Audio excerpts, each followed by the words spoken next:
Brian declared confidently. Starting tomorrow, we are going to live with our eldest son and his wife. Live together? I glared at Brian, filled with surprise and anger. Why wasn't I consulted about this? And do I need to consult with you? Nothing changes anyway. No matter what you say, we're living together. It doesn't matter when I tell you. Brian seemed defiant. He probably believes that since it's already decided, I can't do anything to change the situation. Isn't that a bit selfish? Shouldn't you at least discuss it with me? If I had discussed this earlier, you would have surely opposed it, right? You never really liked Chris and his family. As we continued arguing, the eldest son and his wife arrived. They always looked down on me. The eldest son's wife, Olivia, smirked and said, "If you oppose me, I won't take care of you." I felt a shiver just thinking about being taken care of by her. Moreover, the eldest son and his wife continued with their incomprehensible remarks. "Mom, you have to feel lucky being able to meet with such a kind person as Dad. If it weren't for him, you might have still be single. I am single." What? The spacious living room went silent. My name is Mia Jones. I am a 58-year-old nurse. Though the job is tough, I find it fulfilling. People often ask me, isn't it hard to be a nurse at 58? But what's harder than my job is taking care of my retired husband, Brian. Brian is a typical old-fashioned man who never did household chores or took part in childcare. Furthermore, he believes it's natural for his wife to do household chores and never thanks me. Instead, he just complains and often uses foul language. This is the meal. It's tasteless. Bring me salt and pepper now. He used to be a kinder person, and I once admired his stubbornness as a sign of his strength. But I've painfully realized how much he's changed. I believe he sees me as nothing more than his caretaker. What I regret the most is how we raised our eldest son, Chris. I wanted him to be confident and kind. I firmly scolded him for his mistakes and praised him for his good deeds, raising him with all the love I could offer. However, I learned that children are influenced by both their mother and father. "You're no good." Brian had a habit of mocking Chris. While he might see it as a light joke, the effect on an innocent child can be immense. Please don't hurt the child's self-esteem. He might take your half-joking words seriously since he's still young. I always asked Brian to be careful about how he spoke to Chris. But Brian didn't heed my words. Instead, he would lash out at me even more. If he takes things so seriously, he won't survive in society. I'm trying to teach him about the harshness of the world. "You're too serious. I should have married a more fun-loving woman." Brian didn't hesitate to use bad language in front of Chris. Whenever I confronted him about it, he would end up saying, "Fine, then let's get divorced." Avoiding the issue had become a daily occurrence. Moreover, I found out that Brian was cheating, and there were several times we were really about to get divorced. Still, Chris admired Brian. If Chris loved Brian, his father, then we should respect his opinion. I thought that divorcing and separating would be wrong, so I endured day by day. Over time, I became accustomed to Brian's harsh words towards me. But looking back now, if we had parted ways back then, Chris might have grown up in a healthier environment and become a respectable person. Chris got married when he was 30. His partner, Olivia, was the same age as him, and they met through an acquaintance. "Nice to meet you. I hope to get along well with you." Olivia was sociable and innocent. She was very cute, and I liked her from the start. I'm glad that someone as beautiful and energetic as you is marrying Chris. At first, I felt we had a good relationship. Whenever she came to visit, she would offer with a smile. "Mother, I'll help. Just tell me what to do." However, things changed after about a year they got married. Olivia is such a good girl. She's cute and lively. Chris found a wonderful woman. When the eldest son and his wife came over for a sleepover and were drinking together, Brian, in high spirits, began to speak his mind. "Right? She's always smiling and amazing. Unlike Mom, she never nags, lets me be free, and never complains. This is the result of me not getting divorced." Chris continuously witnessed Brian treating me like a maid and looking down on me, and it influenced his mindset. He thought it was okay to belittle me. I should have divorced Brian. I regret the choices I made back then. I urged Chris to reconsider his attitude towards me, but he would never accept such advice, especially coming from someone he deemed inferior. By the time Chris became an adult, I had given up pointing it out. But I never imagined that this would make my life even more challenging. One day, I was preparing dinner, and next to me was Olivia in an apron. "Can you take this to the table?" "Yes." "Okay." Olivia's cheerfulness often comforted me. I was about to start preparing the next dish.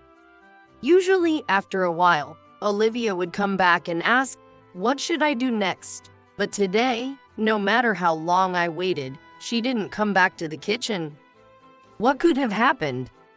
I went to the living room where Brian and the others were eating, just as the next dish was ready. Olivia was there, relaxing with Brian and Chris with a glass in her hand. Relieved, I placed the dish on the table and sat down. That's when Olivia said something unexpected.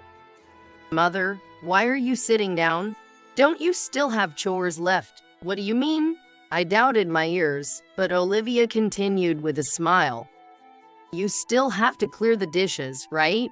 Are you sure you should be sitting down?" Confused and struggling to respond, Brian and Chris, who had been watching, bursted out laughing. "Good job, Olivia." "Yeah, that's right." "Really? Yay." "Right, you were relying too much on Olivia, making her do her job. Household chores are Mom's jobs. Don't ask my precious wife to do them for you." It wasn't expected for things to turn out like this. Did Brian set this up, or did it happen because of Olivia's sociable nature? Ever since that day, even Olivia, who was supposed to be my strong ally, started mocking me. Whenever my eldest son and his wife came to visit or stay over, it naturally became my responsibility to handle all the household chores. They were treated as guests, and I would eat my food in the kitchen while cooking for them. This became the new norm in our household. Because being treated as guests were comfortable, their visits became even more frequent. Furthermore, they started asking us for more and more, be it money or dinner. They seemed to be taking advantage of us, and the burden on me kept increasing. Although I was already at my limit, the situation became unbearable. I decided I had no choice but to leave Brian in this house. One day, Brian suddenly said something astonishing to me. "I've decided to buy a new house." "What do you mean?" Seems like he had already finalized the deal. "But who will pay for it?" I used the savings and my retirement money for the down payment. For the rest, we will take out a mortgage. Guess what? It has 4 bedrooms. I was dumbfounded and once again resolved to divorce him. But Brian's next words took me by surprise. "You've taken care of us so much. You should live freely in the new house." "Why all of a sudden?" "Thanks to you handling things at home. Both Chris and I have been able to live freely. I'm grateful." The treatment I've endured can't be brushed off with just these words. I can't just forgive him. However, considering Brian's usual behavior, I understood how valuable his words were. Maybe his sincere gratitude elevated my mood a bit. Indeed, when I visited the finished house, I was amazed by its beauty and functionality. I've got all the appliances. I picked ones I thought you'd find easy to use. Surprisingly, all the appliances were state-of-the-art and user-friendly. Considering the hardships I've faced, this made me very happy. However, on moving day, I noticed a stack of cardboard boxes in the corner of a room. We hadn't moved yet, so why were these boxes here? Brian, what are these boxes? Pointing at the boxes, I asked. Brian answered with a proud and delighted smile. No, those are Chris. I brought them in yesterday. Why are Chris things here? As I asked repeatedly, Brian proudly responded. Chris and his family have been a great help with this whole thing. They even taught me how to persuade you. He continued, explaining that the idea to build a house started with Chris and his wife's insistence. And they anticipated my objection, so Olivia proposed this approach. I think it's best to keep buying a new house a secret. Once you buy it, just express gratitude to Mia. Also, let's equip it with the latest user-friendly appliances, and she'll surely be satisfied and happy. After all, she's the type who gets happy with a bit of appreciation, right? Everything was orchestrated by my son and his wife. I can't believe this. It made me angry that they were the ones that decided everything. But Brian announced, starting from tomorrow, we'll be living with them. Live together? I glared at Brian with anger and surprise. I was never consulted on this. Do I have to? It's clear that you'd oppose, but that changes nothing. Regardless of what you say, we are going to live together. If so, it doesn't matter when I tell you. Brian seemed defiant. He probably believes that since it's already decided, I can't do anything to change the situation. It's not that I dislike Chris and his family. I just want them to stop relying on their parents even after turning 30. Brian doesn't manage our finances nor do housework. So can just enjoy being flattered by his eldest son and wife. I felt the burden all falls on me. I can't imagine how much money and time I have wasted. This may seem cold, but I am reluctant to continue serving my eldest son and his wife. This couple takes us for granted and never say a simple thank you. They still look down on me and treat me like a housemaid. Rather than living with such ungrateful in-laws, I had something in mind. That moment, Brian's phone rang. No, it's Chris. They seem to be close, so I'll go get them. You can start cleaning up. That's too selfish. You're always nagging. If you don't like it, let's divorce. Without waiting for my reply, he said his usual line and quickly left the house. It always comes to this. I muttered to myself as I quickly prepared to leave the new home. Shortly after I settled my errands and returned, Brian came back with the eldest son and his wife. Come on in. It's a wonderful house, right? He boasted with open arms. The son and his wife entered and expressed their amazement. Wow, it's so spacious. I love it. It's really wonderful. Oh, the bay window in this room is so cute. Did you like the bay window room, Olivia? All right, then that is your room. Really? Oh, thank you. All three were cheerful. I felt as if I didn't exist, but I had something to say. I have something to say. I began to speak to Brian, but at that moment, Olivia smirked provocatively. Sorry, Mother, we all got carried away. We came in without greeting you and just started celebrating. With her sarcastic smile and words, I responded with a forced smile. It's fine, I don't mind. But I wasn't informed about this living arrangement, so I'm honestly surprised. Chris confidently stepped forward. Don't you feel safer being with us? We are doing you a favor, being a good son. You should feel lucky to have such a wonderful son and daughter-in-law. Like father, like son. His proud and unabashed manner was just like his father's earlier declaring cohabitation a favor. In that case, you won't need the financial support you've been taking from us anymore, right? You won't be paying rent if you live here. But Chris shook his head vigorously. No, that's a separate issue. Oh, but you mentioned you're doing us a favor. Could it be that you think pushing your way into our new house is being a good son? When I purposely said this like I was a genuine question, Chris' face turned bright red in an instant. Just living with such a nagger like you is already being a good son. Olivia, if you ever have an issue with Mom, tell me right away. Olivia firmly nodded at Chris' words. Don't worry, I think we can get along like we always do, right, Mother? Listen, living together means respecting each other's needs and living harmoniously. Can you two do that? Olivia confidently replied, no problem, okay? But you understand that I won't be the only one doing all the housework, right? Although these were just basic rules for living together, Olivia looked surprised and inquired. Wait a minute. Are you seriously expecting us to do the household chores? We both work, and you're a housewife. I also have a job. I leave home by 8 a.m. and often return after 5 p.m.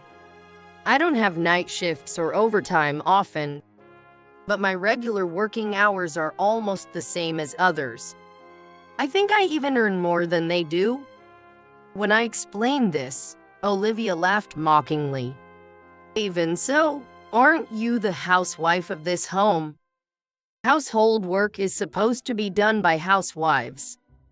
Oh, Olivia, I didn't think you would have such an old-fashioned way of thinking. Nowadays, young couples both work and share household duties, right? Olivia's face turned sour. We just believe in preserving good old customs. You are from the old era, so shouldn't you uphold old traditions? Oh, really? If you insist on that, then the primary person responsible for housework should be the incoming bride, which is you, Olivia. And remember, one of the most important old customs is to respect your elders. You're not making sense. I finally voiced the counter-arguments I had been holding back. She looked stunned. Olivia seemed at a loss for words at my well-reasoned response and glared at me with resentment. Just because you bought a new house doesn't mean you can say anything. Damn it. She was nearly yelling, her usual composed demeanor completely gone. She was becoming hysterical. Chris was desperately trying to calm her down, and Brian rushed over to try and pacify the couple. Calm down, Mia. Don't bully Chris' precious wife. Mom, watch your words. Apologize to Olivia. I haven't done anything to apologize for. I merely stated facts. She was the one who treated me like I'm old, and now she's playing the victim. I stayed silent. Then Brian began to persuade me in a low voice. Think about it. Sooner or later, we'll have to rely on Chris and Olivia. Before that happens, we should support them while we still can, as a sort of prepayment for future kindness. The eldest son and his wife nodded in agreement. Unfortunately, I think they are the type to repay kindness with malice. If, hypothetically, I needed care in the future, I would definitely not rely on these two. Nor would I want them to take care of me. Just the thought of being cared for by these two sends shivers down my spine. Seeing my reaction, Olivia seemed to have calmed down, and with a smirk, she blurted out, "If you go against me, don't expect to be taken care of." Oh, I never wanted you to take care of me in the first place. Even though I truly meant what I said, Olivia laughed out loud, saying, "Come on, you don't have to be so stubborn." That's so true. Mia has always been stubborn. I've always said she lacks charm. She's perfect when it comes to housework, but as a wife, she scores 0. A wife should be charming like Olivia. Oh, stop it. Praising me won't get you anything, father. The atmosphere was friendly, that's fine. I really wanted to get out of there as soon as possible. Turning to Brian, I prepared to say what I had failed to express earlier. I have something to say to you. Oh, a confession of love. Mom, you have to feel lucky being able to meet with such a kind person as Dad. If it weren't for him, you might have still be single. My patience was wearing thin. Multiple interruptions made it difficult for me to speak. And after enduring countless insensitive remarks, I finally snapped. In a loud voice directed at Chris, I blurted out, I'm single. Brian and the eldest son's couple, huh? What are you talking about? Tension filled the spacious living room. After a moment, Brian hesitantly asked, What do you mean? Let me say it again. I'm single, and so are you. No, that can't be. I couldn't understand why Brian was acting so surprised. He looked at me, confused. You always kept saying we should get divorced. Well, that was just a figure of speech, a form of communication between a married couple. He didn't seem to understand the situation, so I began explaining as simply as possible. You always told me about wanting a divorce, so I granted your wish. Now, we are both back to being single. Legally, we are complete strangers. Do you understand? Doesn't explain anything. I never signed any divorce papers. When did you submit them to the office? Ryan's face turned red, and his eyes were bloodshot. Such a consequence of his emotional and reckless behavior. It's pitiful he doesn't remember signing the divorce papers or the circumstances leading up to it. As far as my memory serves, you signed the divorce papers with your own hands. Huh? When was that? I never signed anything. We haven't had any major disputes recently, and we've been getting along, haven't we? The reason we haven't had disputes lately is because I gave up on my expectations of Brian. I stopped trying to find a middle ground to avoid confrontations. Sadly, Brian hasn't even noticed that. You signed it 20 years ago, when you cheated on me. Brian was silent for a while, a look of concentration on his face. 20 years ago, our marriage was on the rocks. We had heated arguments night after night. Back then, I was seriously considering leaving the house and choosing to get divorced. That incident was truly intense and unforgettable. Yet, Brian's expression remained vague. Don't you remember? No one remembers something from 20 years ago. Besides, it's irrelevant. What happened back then doesn't matter. Brian shouted, trembling with anger. I won't let it be invalidated. I know about it, not just what happened 20 years ago, but also your current affairs. That alone is reason enough for divorce. The once furious-looking Brian was now struck with shock and panic, his face turning pale. He then sank to his knees, defeated. Chris tried to smooth over the situation by flashing a reassuring smile and stepping in to mediate. Having an affair is of course wrong, but can't you forgive him? You must have just felt lonely, and Dad is not a man with many words. If you start communicating more, everything should be fine. Chris interjected, but his perspective was irrelevant. Lack of words. Me feeling lonely. Such matters might have been concerns when we first married. But they're irrelevant now. No, it just seemed like so much trouble. I started to get used to his bad behavior. Then there's no reason to divorce now. Why not give it another shot? The eldest son and his wife desperately tried to persuade me. Of course they would. If I were gone, their comfortable living arrangement would be compromised. No more having all chores done for them, No more being treated like honored guests. Regardless of their beautiful new home, having a stubborn and selfish father is hardly a plus. Probably a minus from the start. To make matters worse, they've even mentioned taking care of him when he can't move. It's like they're adding to their own problems. Come on, Mom. Think it over. We'll make Dad apologize.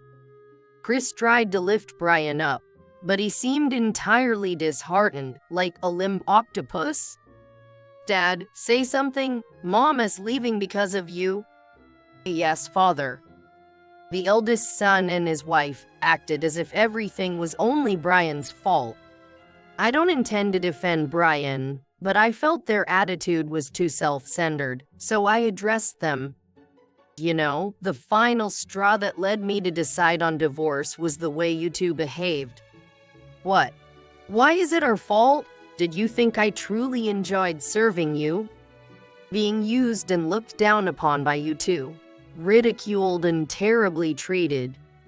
And on top of it all, your father suddenly decided to move in with you. I had no choice but to file for divorce. I submitted the divorce papers just before you two arrived. Brian reacted to those words, looking up at me with tears in his eyes. Why didn't you tell me? Did I have to? What's the use of saying it when nothing will change? Regardless of what I say, we were going to live together, right?